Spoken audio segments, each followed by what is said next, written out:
আনন্দ সকালে ফিরে এলাম বিরতির পর। 26-এর আগে তুঙ্গে ধর্মযুদ্ধ, সংখ্যালঘু ভোট নিয়েও আশাবাদী সুকান্ত মজুমদার। আমি বিশ্বাস করি ভবিষ্যতে তারাও বিজেপিকেই ভোট দেবে। গুজরাতে 10% থেকে 12% ভোট পেয়েছে বিজেপি। রায়গঞ্জেও আমরা সংখ্যালঘু ভোট পেয়েছি। এখন কিছু লোক বুঝতে পারছেন না, তারা ধর্মীয় উগ্রতায় মগ্ন। যেদিন বুঝবে বিজেপিকেই ভোট দেবে, এমনই মন্তব্য করেছেন সুকান্ত মজুমদার।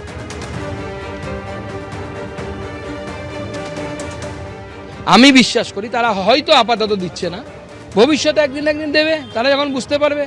গুজরাটে তো আমরা পাচ্ছি, গুজরাটে 10-12% আছে। আমরা এবারও রায়গঞ্জে পেয়েছি। রায়গঞ্জে 100% মুসলিম বুথে আমাদের এমপি কার্তিক পাল তিনি ভোট পেয়েছেন। আপনি তার তথ্য দেখেন। এখন কিছু লোক বুঝতে পারছে না, তারা ধর্মীয় সুশ্রুতিতে, তারা ধর্মীয় উগ্রতায় মগ্ন হয়ে আছে। যেদিন শিক্ষাটা ঠিক জায়গায় পৌঁছবে, শিক্ষাটা জ্ঞানের নারীকে নাড়া দেবে, সেদিন তারাও বিজেপিকে ভোট দেবে। সুকান্ত মজুমদার যখন এই কথা বলছেন, তখন আমরা কিন্তু বরাবরই দেখেছি যে হিন্দু ভোটেই আস্থা রেখেছেন শুভেন্দু অধিকারী, এবং বিভিন্ন সময় তার বক্তব্যে তেমনই উঠে এসছে।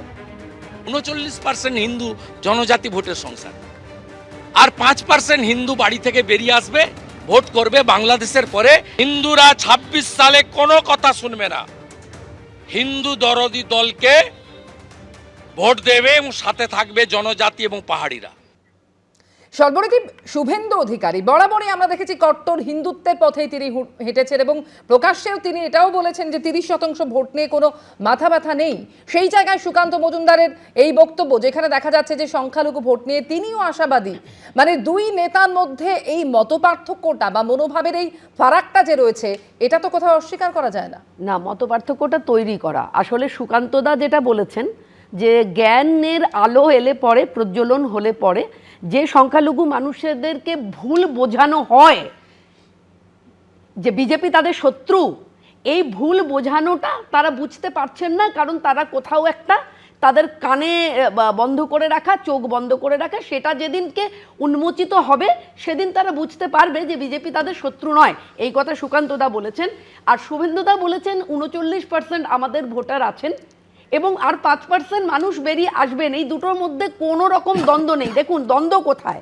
1 মে 2024 সালে বললেন একজন, 2 ঘন্টার মধ্যে যদি তোমাদের ভাগীরথীর জলে ফেলতে না পারি রাজনীতি থেকে সরে যাব। মনে রেখো মুর্শিদাবাদে তোমরা 30, আমরা 70।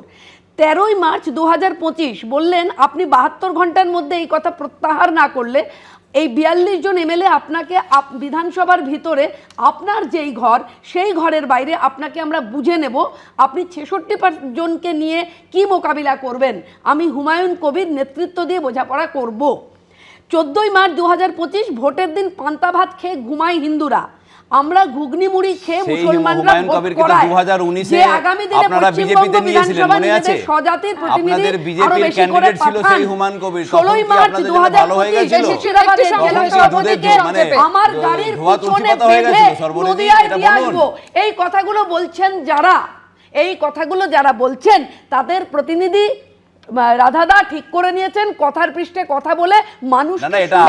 আমি ঠিক এই বিষয়ে রাধাদেবন বাবুর প্রতিক্রিয়া নেব, কিন্তু তার আগে আপনাদের সামনে রাখবো যে শুধুমাত্র সংখ্যালঘু ভোটই নয়, আসন নির্ধারণ নিয়েও কিন্তু আমরা দেখেছি সুকান্ত মজুমদার এবং শুভেন্দু অধিকারী তাদের যে বক্তব্য, যেখানে সুকান্ত মজুমদার বলছেন যে 294 আসনেই লড়বো, কোনো আসনই ছাড়বো না, আমরা কমপক্ষে 180 আসন পাবোই, এমনই দাবি করছেন সুকান্ত মজুমদার। তার বক্তব্য রাখবো এবং তারপরে ফিরছি শুভেন্দু অধিকারীর বক্তব্য প্রসঙ্গে। 194টি সিটেই বিজেপি লড়বে। এখনো পর্যন্ত কোনো সিদ্ধান্ত হয়নি যে আমরা অন্য কোনো সিট কাউকে ছেড়ে দেব, কিন্তু শুভেন্দুবাবু যেটা বলেছেন 180টি সিট মিনিমাম আমরা পাবো, আমরা মিনিমাম 180টি সিট পাবো। বাংলার মানুষের উপর আমার সেই ভরসা আছে। মিনিমাম 180টি সিট পাওয়ার কথা বলছেন সুকান্ত মজুমদার। শুভেন্দু অধিকারী ঠিক কি বলেছিলেন এই নিয়ে শোনাবো। শপথ নিন, আমরা দেব 16, রাজ্যে হব 180 অন্তত, এবং মমতাকে প্রাক্তন করব। যোগী আদিত্যনাথের মতো পশ্চিম বাংলায়ও সুশাসন সুরক্ষা দেব। ভবানীপুরে হারাবো, আমরা 16 দেব। 16 × 10 160, তার সঙ্গে বোনাস 20। আমাদের সরকারে আসতে হবে। আমি পূর্ব মেদিনীপুরে বলেছি যে 16টা 15টাই লিড আছে। হ্যাঁ, 100 ওখানে 15টাই লিড আছে, 16টা হবে। সেটা সংখ্যাটা তো এভাবে বলা যায় না, আমি কখনো বলিও না। কিন্তু বিজেপি সরকারে হবে, ম্যাজিক ফিগারের উপরে যাবে। অতএব 150-এর উপরে আমাদের যেতে হবে, আমরা সেই লক্ষ্যে এগোবো। এবং আমি বলেছি যে 150 শুধু নয়, একটা কমফোর্টেবল লিড হবে। প্রত্যেকের একটা লক্ষ্য থাকে, ও হিসাব করে দেখছে কতগুলো রিগিং করতে পারবো, কতগুলো জায়গায় মুসলিম ভোট বেশি আছে, কতগুলো জায়গায় ছাপ্পা মারবো, কতগুলো জায়গায় ইভিএম চেঞ্জ করব, কতগুলো কি করব, এইসব করে দেখছে। গতবারে 213 হয়েছিল, এবারে যদি 215 পাওয়া যায়। আর আমরা রাজনৈতিক অঙ্ক করছি, 210টা সিট আছে পশ্চিমবঙ্গে, যেখানে ওই সকল তুষ্টিকরণের ভোট ব্যাংকে বাদ দিয়েও যদি হিন্দুরা এক হয়, জনজাতিরা সাথ দেয়, তাহলে 210টা সিট আছে যেখানে অন্যদের সাহায্য লাগবে না। 148-এর বেশি জিতে বিজেপি সরকার করবে, প্রাক্তন মুখ্যমন্ত্রী করবে। ভবানীপুর তো হারবে, তো ঘোষিত হবে। সর্বনীতি, তাহলে লক্ষ্যমাত্রা কি হবে সেটা কি এখনো সেভাবে নির্ধারিত নয়? দুই নেতার দুরকম মন্তব্য। না না না না, আবারও বলছি এটা তৈরি করা, কারণ দুজনেই জানেন সরকার গড়ব আমরা এবার, এবং এটা নিশ্চিত আর কি যে আমাদের তো একটা লক্ষ্য থাকে যে আমরা চাইবো যে 150 কেন, আমরা এমন একটা কমফোর্টেবল মানে সংখ্যা হবে যাতে করে আমাদেরকে কখনো দুশ্চিন্তার জায়গায় কখনো পড়তে না হয়। এটাই তো বলছেন শুভেন্দুদাও বলছেন, সুকান্তদাও বলছেন। এখন আপনারা যদি কেউ 150 বললো, কেউ 160 বললো, কেউ 180 বললো, এইটা কেন কেউ 20 কম বললো, কেউ 20 বেশি বললো, এটা না আলোচনার বিষয় হতে পারে না। দুজনেই, দুটো নেতৃত্বই যেটা পরিষ্কার করে বলছেন, আমরা 2026-এ সরকার গড়ব, এটা নিশ্চিত নিশ্চিত নিশ্চিত। বেশ, এই নিয়ে তৃণমূলকে কিন্তু আমরা কটাক্ষ করতে দেখেছি যে টার্গেট ক্রমশই কমছে বিজেপির। আমি এই জায়গা থেকেই কৌস্তবদার কাছে আসবো, প্রতিক্রিয়া নেব। কৌস্তবদা, আমি শুধু বলবো টার্গেট মানে যা অবস্থা হয়েছে তৃণমূল বিজেপির, ওরা টিয়া পাখি নিয়ে রাস্তায় বসে পড়তে পারে, সেটা কোনো টার্গেট কি নিয়ে হবে? আরে 180টা কারখানা হবে, স্কুল হবে, কাজ হবে, মাল্টি স্পেশালিটি সুপার স্পেশালিটি হসপিটালগুলোর কি অবস্থা আছে, জিনিসপত্রের দামের কি অবস্থা আছে, চাকরির ঘুষ নিল যারা কেলেঙ্কারিতে তারা জেলে থাকবে না জামিন হবে, সিবিআইডি ব্যবস্থা নেবে কি নেবে না, প্রশ্ন তো এইটা। কিসের টার্গেট? 170, 180? গোটা দেশে তো বিজেপিকে মানুষ রিজেক্ট করে দিয়েছে, গোটা দেশে রাম রিজেক্ট করে দিয়েছে। মানে রাম জন্মভূমির যেখানে ট্রাস্ট করে যেখানে মন্দির বানিয়েছিলেন সেখানকার মানুষ হচ্ছে লোকসভায় জেতায়নি। তো কিসের টার্গেট হচ্ছে আলোচনা হচ্ছে? মানুষের কি লাভ হবে? কত মানুষ সংখ্যা দিয়ে কি হবে? কত মানুষ কুম্ভ গেল তাতে কি হবে? কত হিন্দু দুর্গাপূজা নামলো, তার মানে কি সবাই বিজেপি? যারা কুম্ভ গেলেন সবাই বিজেপি? না, এভাবে দেখবেন না। মানুষকে পরিষেবা দিতে হবে, সরকারকে পরিষেবা দিতে হবে। আর আমি শুধু বলবো তৃণমূল বিজেপিকে, 1 সেকেন্ড আমি নেব, আমার খুব খারাপ লাগে কি দৈন্যদশা ভাবুন। শুভেন্দুর ভিডিও দেখিয়েছিল সর্বরিদিরা বিজেপির নারদার বিজেপির অফিস থেকে, এখন সেই ভিডিও ডিলিট করে দিতে হয়েছে। এখন সর্বরিদির নেতা হচ্ছে শুভেন্দু অধিকারী। আবার উল্টো দিকে তৃণমূল বলতো দাঙ্গাবাজ বাবুল সুপ্রিয়কে, সেই বাবুল সুপ্রিয় এখন দিদির দলের মন্ত্রী। আর এরা স্টুডিওতে এসে সর্বরিদি আর রাধারমন বাবু ঝগড়া করে, তুতু মেমে করে। বেশ, আসবো কৌস্তবদা। আমি মহানন্দের প্রতিক্রিয়া এই জায়গা থেকে নেব। মহানন্দদি, কখনো আমরা দেখতে পাচ্ছি, যদি বিজেপি শিবিরের কথাটা আমরা বলি, হিন্দুত্বের বার্তা দেয়া হচ্ছে জেলায় জেলায়। সেই ছবি আমরা দেখিয়েছি, যেখানে দেখেছি দেওয়াল লিখন থেকে শুরু করে পোস্টার দেওয়া শুরু হয়ে গিয়েছে, হিন্দুত্ববাদী প্রচারে জোর দেওয়া হচ্ছে। মেরুকরণের অস্ত্রে বিজেপির বঙ্গজয়ের স্বপ্নপূরণ কি হবে? সেটাই তো সব থেকে বড় প্রশ্ন এই মুহূর্তে। এই 21st সেঞ্চুরিতে ভারতবর্ষের রাজনীতির সবথেকে দুর্ভাগ্যজনক অধ্যায় হচ্ছে যে ধর্ম সামনে চলে আসছে, উন্নয়ন পেছনে যাচ্ছে। আজকে যতগুলো খবর আমরা দেখতে পাচ্ছি, বিজেপির নেতারা বা তৃণমূলের নেতারা, আমি সমস্ত মানে এই রাজনৈতিক দলগুলোর কথা বলতে চাইছি, যে একটা ব্যাপার হচ্ছে যে উন্নয়নটা আসছে না সামনে। এই যে বলা হচ্ছে হিন্দু দরদি, উন্নয়ন দরদি নয় কেন? কাজে প্রথম যেটা হওয়া উচিত সেটা পিছনে চলে যাচ্ছে আর সামনে চলে আসছে ধর্ম। এবং একটা ব্যাপার, এই যে আমি একটা এক্সাম্পল দেব, সেটা হচ্ছে প্রয়াগরাজ, যে বেনারসকে প্রয়াগরাজ করা হয়েছে, খুব ভালো কথা, নাম বদলানো হচ্ছে। একটা ইনফরমেশন দিই, 1494-এ দিল্লির সুলতান সিকান্দার লোদি আক্রমণ করে কাশীর মন্দির এবং ধ্বংস করে। এবং সেই সময় কাশীর মন্দিরের নাম কিন্তু কাশী বিশ্বনাথ মন্দির ছিল না, ছিল মোক্ষ লক্ষ্মী বিলাস মন্দির। 100 বছর পরে সেই উদ্ধার হয় সেই মন্দির, এবং 1851 সালে আকবরের সময় টোডরমাল এই মন্দির আবার পুনর্নির্মাণ করেন। এবং একটা কথা পয়েন্ট টু বি নোটেড, যে আকবর সে সময় অনুমতি দেন, তার রাজকোষ থেকে 45,000 দিনার দেন সেই মন্দিরকে পুনরুজ্জীবিত করার জন্য, পুনর্নির্মাণ। কাজে এখন সেগুলো ভুলিয়ে দিয়ে, মানে মোগলসরাই, এলাহাবাদের নাম বদলে দিয়ে তো ইতিহাস বদলানো যায় না। কাজেই কে শত্রু, কে মিত্র, কে রাজা হয়েছে, কে করেছে, এইগুলো নিয়ে আলোচনার এখন দরকার নেই। এখন এই 21st সেঞ্চুরিতে এই বেকারত্ব, এই মুদ্রাস্ফীতি, এই অসাম্য দূর করাটা প্রাইম ক্রাইটেরিয়া হোক সমস্ত রাজনৈতিক দলের। ধর্ম নিয়ে মারামারি করে দেশে কোনো উন্নয়ন হবে না। 26-এর নির্বাচনকে মাথায় রেখে আমরা দেখতে পাচ্ছি এই মেরুকরণের অস্ত্রে ভর করে প্রত্যেকটি দলই কোথাও ভোট বৈতরণী পার হওয়ার চেষ্টা করছে। বাকিদের প্রতিক্রিয়া অবশ্যই নেব, কিন্তু তার আগে আপনাদের সামনে রাখবো হুমায়ুন কবির। তিনি কিন্তু ফের চ্যালেঞ্জ ছুড়ে দিয়েছেন শুভেন্দু অধিকারীকে। তিনি বলছেন যে বারুইপুরের ট্রেলার দেখিয়েছিলাম, মুর্শিদাবাদে সিনেমা দেখাবো। শুভেন্দুর বারুইপুর অভিযান সুপার ফ্লপ। 13 এপ্রিল মুর্শিদাবাদে গেলে আসল নাটক দেখবেন শুভেন্দু, এভাবেই হুঙ্কার দিয়েছেন ভরতপুরের তৃণমূল বিধায়ক। বিমান বন্দ্যোপাধ্যায়কে আক্রমণ করে বা তার বিধানসভায় গিয়ে তার বিরুদ্ধে জনমত তৈরি করার উদ্দেশ্য নিয়ে যেটা গেছিল সেটা সম্পূর্ণ সুপার ফ্লপ হয়েছে। এবং তৃণমূল কংগ্রেসের বারুইপুরের যারা তৃণমূল কংগ্রেস পরিবারের সদস্য তারা তাকে ওই দিনকে ট্রেলার দেখিয়েছে। আমি মনে করি বারুইপুরের তৃণমূল কংগ্রেসের নেতৃবর্গকে আমার অত্যন্ত ধন্যবাদ জানাই, অভিনন্দন জানাই যে শুভেন্দুর মতো এই ধরনের একটা আস্ফলন করা ব্যক্তি যে 35টা গাড়ির কনভয় নিয়ে প্রায় 40 জন বিধায়ককে সঙ্গে নিয়ে তিনি বারুইপুরে ঢুকেছিলেন, তাকে যে ট্রেলার দেখিয়েছে, মানে এটা ট্রেলার আগামী মুর্শিদাবাদে যখন ঢুকবে সেদিন মূল ওকে নাটক যে মঞ্চস্থ হওয়ার সেটা সেদিনকেও জবাব পাবে। আপনি বলছেন এই যে যেটা হয়েছে বারুইপুরে সেটা ট্রেলার, আর আসল পিকচার হবে হচ্ছে আসল পিকচার ওখানে মানুষকে, পশ্চিমবাংলার মানুষকে, শুভেন্দু অধিকারীকে আসল পিকচারটা দেখানো হবে। উনি 13 এপ্রিল যাব বলেছেন, ডেট যেন উনি নির্ধারণ করেন, তিনি যেন যান, তিনি যেন ভয়ে বাতিল না করেন প্রোগ্রাম, সেটাই বলবো। তারপরে গেলে উনি মুর্শিদাবাদ থেকে আসল নাটক ওনার বিরুদ্ধে মঞ্চস্থ করা হবে। রাধামোহন বাবু, এই হুমায়ুন কবির তার একের পর এক সাম্প্রতিক মন্তব্য, যার পরিপ্রেক্ষিতে তাকে প্রথমে শোকজ করা হয়, সেই জবাবে সন্তুষ্ট না হয়ে শৃঙ্খলা রক্ষা কমিটি তাকে ডেকে পাঠায় এবং তারপরে আমরা দেখেছিলাম সুর নরম করেছিলেন তিনি, কিন্তু কোনোভাবেই যে তিনি দমতে রাজি নন সেটা তো মাত্র কয়েকদিনের মধ্যেই ফের প্রমাণ করে দিলেন। দেখুন, হুমায়ুন কবিরের বক্তব্যটাকে আমরা সমর্থন করছি না, তাই জন্য শোকজ করা হয়েছে, আমরা অ্যাকশন নিয়েছি, সেটা আপনারা সবাই জানেন। কিন্তু একটা কথা বলুন তো, শুভেন্দুবাবু যেটা বলছে বিধায়কদেরকে চ্যাংদোলা করে বাইরে ফেলে দেবেন, তার মানে উনি কি বলতে চাইছেন?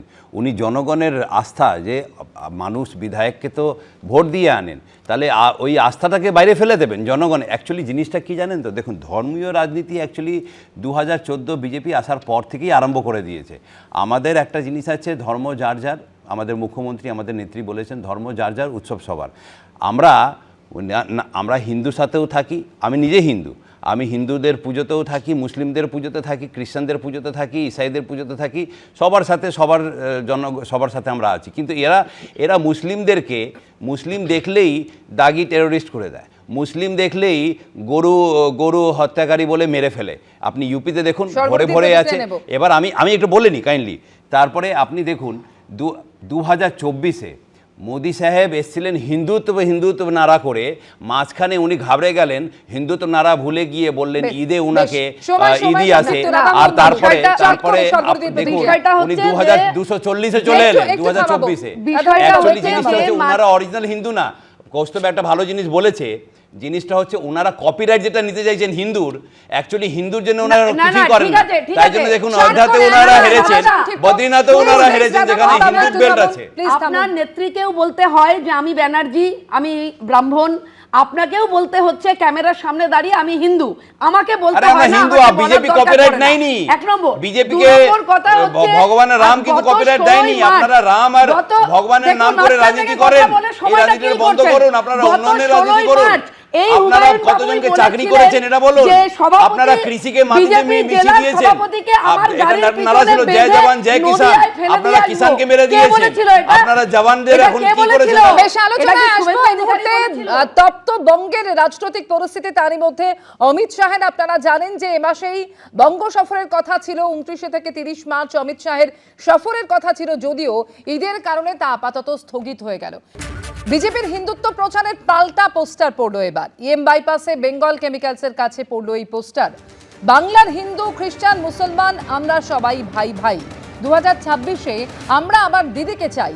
নামহীন পোস্টারের নিচে লেখা রয়েছে বিজেপি হটাও। ফের কলকাতা এবার পোস্টার জল্পনা।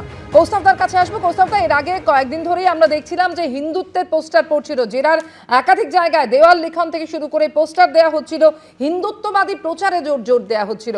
এবার একেবারে তার পাল্টা পোস্টার এবং সেখানে ধর্মনিরপেক্ষতার বার্তা।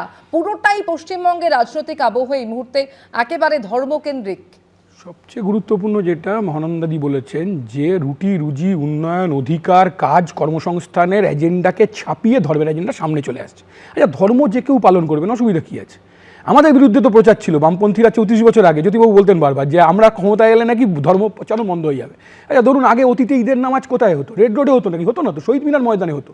শহীদ মিনার ময়দানে সে সময় 80-র দশকে 3-4 বার বিরাট বৃষ্টি হলো, মুসলিম সমাজের থেকে বলা হলো জ্যোতিবাবুকে যে না আপনি রেড রোডে ব্যবস্থা করুন, তবে থেকে রেড রোডে নামাজ হয়। কিন্তু কথাটা হচ্ছে ঠিকই তো, রাধাবাবু বলেছেন যে মুখ্যমন্ত্রী সকালবেলা ঘুমিয়ে ছট পুজো করেন, তারপর ঈদের নামাজে যান, সবই করেন, দুর্গাপুজো উদ্বোধন করেন, কিন্তু আপনি দেখাতে পারবেন না বুদ্ধদেব ভট্টাচার্য বা জ্যোতি বসু ফেস টুপি পরে নামাজ পড়েছেন, শুধু নামাজ পড়েছেন দেখাতে পারবেন, এটা এমনটা না।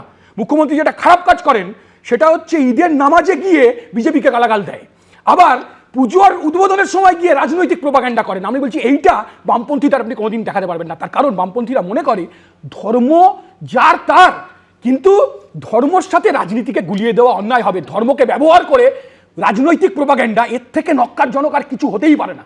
কারণ ধর্ম যে তার নিজে পালন করবে, অসুবিধা কি আছে তাতে? একেবারে যে কথা কৌস্তবদা বলছেন সেই জায়গা থেকেই, সেই সূত্র ধরেই একেবারে ধর্মের সঙ্গে রাজনীতিকে বারবার কোথাও গুলিয়ে দেওয়া হচ্ছে। মানুষের বেসিক যে প্রবলেমগুলো সেগুলো নিয়ে কোথাও এই মুহূর্তে একেবারে আলোচনা নেই, নেতাদের মুখে শুধুমাত্রই ধর্মীয় বুলি। মহানন্দাদি, হ্যাঁ, যেটা হচ্ছে কনস্টিটিউশনে এটা পরিষ্কার বলা রয়েছে যে বাবরি মসজিদটা বাদ দিয়ে অন্য কোনো ধর্মক্ষেত্র পরিবর্তন করা যাবে না। তো এইটা তার মানে কি, যে ধর্ম নিরপেক্ষতার বাণীটা সংবিধান তৈরির সময় থেকে হয়েছে, সেটা ওয়ার্ডটা পরে ইনক্লুডেড হয়েছে, সেটা হলো অন্য জিনিস, কিন্তু আমাদের সংবিধান তৈরির যে ভাবধারা তার মধ্যে ধর্ম নিরপেক্ষতা। এবং একদম সঠিক কথা, যে সমস্ত রকম উন্নয়নের বার্তা ছেড়ে রাজনৈতিক প্রোপাগান্ডা হয়ে যাচ্ছে ধর্ম, এবং পশ্চিমবঙ্গে এটা আমার আরও খারাপ লাগছে বাঙালি হিসেবে, কারণ আমরা সারা ভারতবর্ষের ভাবধারার থেকে কিন্তু আলাদা ছিলাম। অর্থাৎ ধর্ম নিরপেক্ষতা, শুধু তাই না, উদারতা, এগুলো বাঙালির চরিত্র হিসেবে সারা বিশ্বে প্রচারিত। সেখানে রাজনৈতিক দলদের তাদের কেন বলতে হচ্ছে যে আমরা হিন্দু মুসলমান সবার সঙ্গে আছে? অবশ্যই থাকবে। শাসক যে সে শুধু সে হিন্দু হোক মুসলমান হোক সেটা বড় কথা নয়, সে কিন্তু সমস্ত ধর্মকেই রক্ষা করবে, কিন্তু তার জন্য মানে ওই ধর্ম চর্চা করতে হবে এমন কোনো কথা নেই। একটাই কথা বলবো, 5.5 লক্ষ কর্ম মানে ফাঁকা হয়ে রয়েছে, কেমন সেটা নিয়ে তৃণমূল এবং তৃণমূল নেত্রীকে কখনো আপনি কথা বলতে শুনবেন না, বলছেন না। কৌস্তব একটু আগে বললেন যে খাবার নিয়ে কি কথা হচ্ছে, উন্নয়ন নিয়ে কি কথা হচ্ছে, সেইটা নিয়ে কেউ কথা বলছেন না। দেখুন, আপনারা 34 বছর ক্ষমতায় ছিলেন, আপনারা কি করেছেন মানুষ সেটা জবাব দিবে বা জবাব দিয়েছে 11 সালে। আমরা এখনো ক্ষমতায় আসিনি, ফলে আমরা কি করব সেই বিশ্বাসের জায়গা আমরা প্রমাণ করেছি, আমরা প্রমাণ করব না। আমি আর একটা কথা বলবো, আমি যতই বড় বড় কথা বলুক, আমি সর্বদিকে একটা জিনিস জিজ্ঞেস করব। 2019-এ রেলওয়ে রিক্রুটমেন্টের একটা অ্যাডভার্টাইজমেন্ট বেরিয়েছিল, টাকা তোলা হয়েছিল, তারপরে কি হলো? না তো পরীক্ষা হলো, না তো রিক্রুটমেন্ট হলো রেলওয়েতে। সেকেন্ড হচ্ছে, আপনারা ধর্ম করে কি বলে অযোধ্যা যে আপনার মন্দিরটা সঙ্গে যে না, আমি উদ্বোধন মহানন্দার করলেন, কথার একটা আপনারা তো এটাই উত্তর জানেন দেব। না যে রামের কবে জন্মদিন, রামনবমী কবে, কবে উদ্বোধন করতে আরে হয়, আপনারা অর্ধেক ছাড়ুন, মন্দির আপনারা কমপ্লিট সময় হয়নি, সময় সেটা একটা আপনারা কথা উদ্বোধন একেবারে করেছেন। সংক্ষিপ্ত 26-এর নির্বাচনের আগে ধর্মাস্ত্রই কি মূল অস্ত্র? তার কারণ প্রত্যেককে থামাবো, পশ্চিমবঙ্গের রাজনৈতিক পরিস্থিতি এই মুহূর্তে গোটাটাই আবর্তিত হচ্ছে ধর্মকে কেন্দ্র করে, কিন্তু এই সব কিছুর মধ্যে কৌস্তব থামাবো, সময় একদম শেষ। এই সব কিছুর মধ্যে কোথাও সাধারণ মানুষের প্রয়োজনীয়তা, তাদের সমস্যা, সেগুলো হারিয়ে যাচ্ছে না তো? এই প্রশ্ন অবশ্যই থাকবে। আলোচনার জন্য সময় একদম শেষ। যারা ছিলেন প্রত্যেককে ধন্যবাদ জানাবো।